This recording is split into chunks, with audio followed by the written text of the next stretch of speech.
We begin tonight in the Comox Valley, where a teenage girl says she is thankful to be alive after a dramatic rescue from a raging river. She spent 2 terrifying hours clinging to a log in the waters of the Puntledge River in Courtenay as the rushing waters threatened to pull her under. When the ground rescue crews couldn't rescue her, they called in the military, and a chopper from CFB Comox swooped in and finally hoisted her to safety. Tonight she tells her story of survival exclusively to A&E's reporter Gord Kurbis.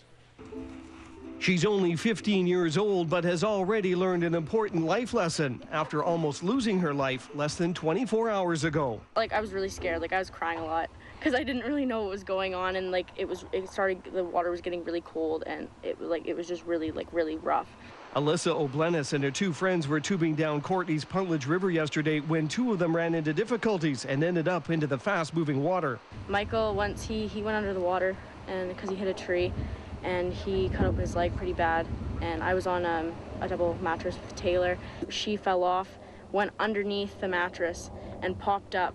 And then she went underneath another log, and she climbed up on on a dam kind of thing that was connected to the shore.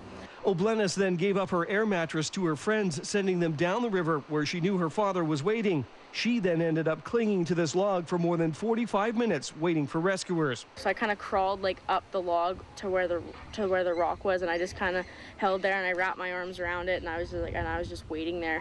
Comox Valley ground search and rescue volunteers are used to plucking people out of this area using swift water techniques, but faster than normal currents made this situation highly dangerous. If she had gotten bumped off of that log or walked off of that log, she probably would have drowned.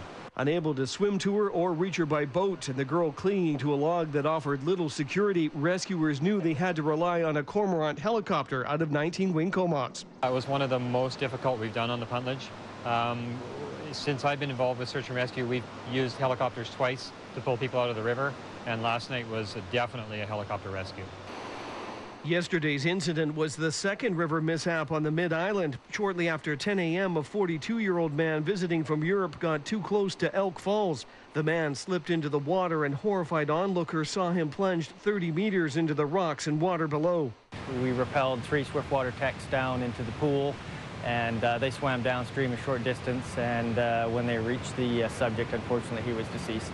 This marks the 4th death at the popular spot in the past 5 years. Campbell River search and rescue leader says people are simply taking too many risks when it comes to dangerous waters. Water is very deceiving. People think that you can get in it and splash around and everything's okay, but I mean, there's currents, there's rock hazards, there's temperature. I mean, all kinds of hazards exist in water, and fast-moving water only multiplies that by, 1,000 degrees. The name of the victim has not yet been released, and police are continuing their investigation. On the Mid-Island, Gord Kurbis, A News.